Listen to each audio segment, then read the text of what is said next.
You're watching ABC 57 News in high definition with Keitha Nelson and First Warning neighborhood weather meteorologist Tom Coombs. Good morning, Michiana. Planning out your Wednesday, cloudy, a little damp in the morning, 38 degrees at 9 a.m. Look at Skycast for Goshen, 44 at noon. The clouds start to clear out, and we see sunshine by this afternoon, making up to 48 degrees. By the end of the day, back down to 44, looking sunny and a little milder today. We'll watch the warm up into the weekend in your ABC 57 First Warning neighborhood weather forecast. ABC 57 News continues right now. Covering South Bend, Elkhart, and all of Michiana. This is ABC 57 News at 6. Thank you for believing all the way.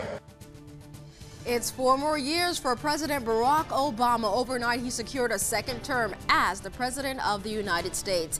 And we've got the local races that matter to you. Our special election coverage continues right now. Good morning and welcome here to ABC 57 News. I'm Keitha Nelson. After a hard-fought campaign, the president has won a re-election. He can now reclaim victory. Here's TJ Winnick. Good morning. In the end, it was a series of narrow state wins that gave President Obama a decisive victory.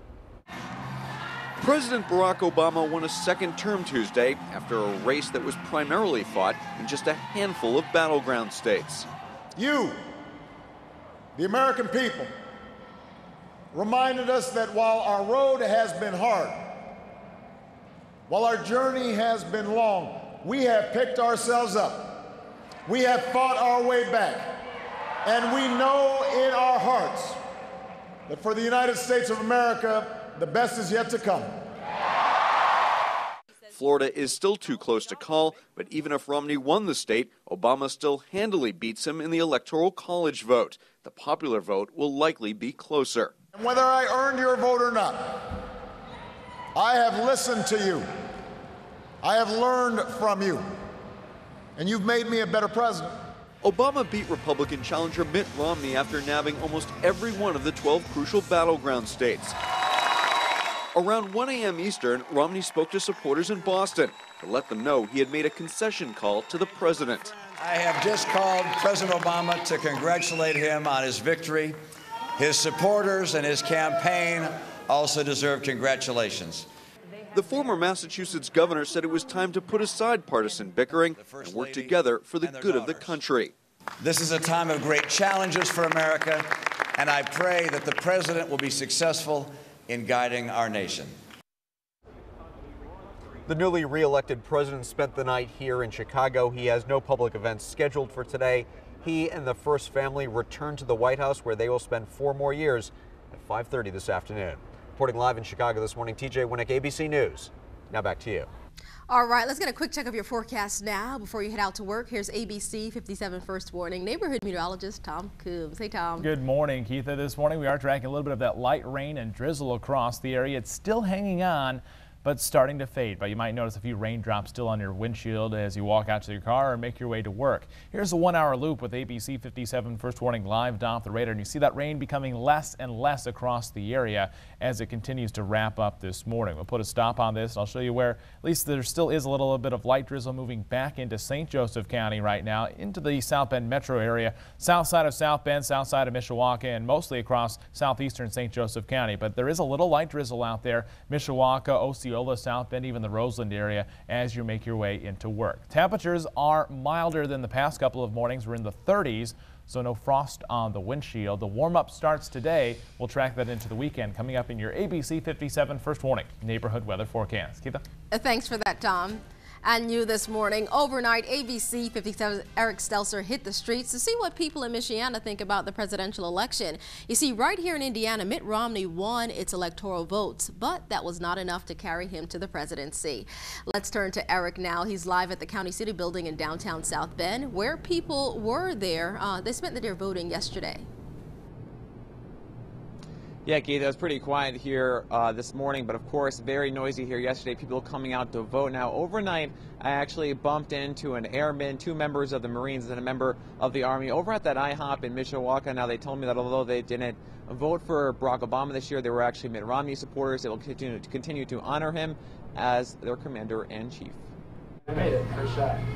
Around this table, these servicemen represent 3 different branches in the military, but they share a few things in common, including a love for a good cup of coffee, their respect for this country, and they've been rooting for Mitt Romney. We're sitting there and we're watching blue and red, and it's kind of excited because there was more red than blue at that time. These old high school pals say even though the numbers tip towards an Obama re-election, as Americans, they'll honor the decision. No matter what, no matter who the commander-in-chief is, we still follow orders, we still do what we need to do, get the job done. Troy Duck says deciding on a new president affects their pay, the size of their branch, and the type of equipment the government purchases. They say both Romney and Obama put forth a great fight, and politics aside, in the end there's got to be a winner.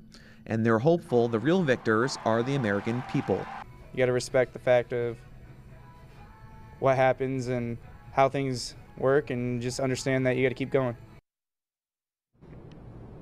Now, currently, 3 of those 4 men are actually on leave. They say that they'll continue to serve the military for quite a few more years. One of them, however, the one who is in the Marines, says that he will actually be deploying for the first time in the next few months. Reporting live in South Bend, to Eric Stelzer, ABC 57 News.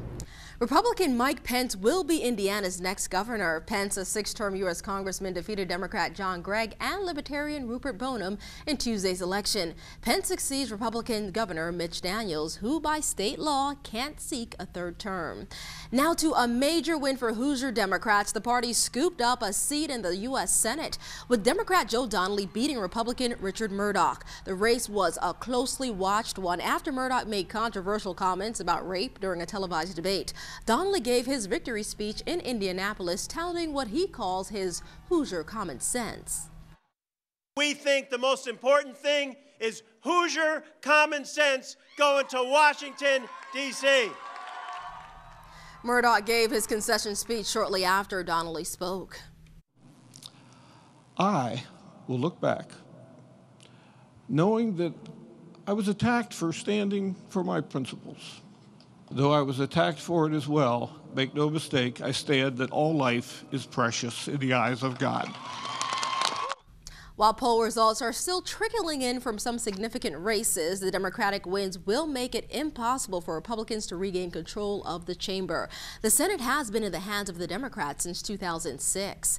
Meanwhile, ABC News predicts the GOP will remain the majority in the U.S. House of Representatives.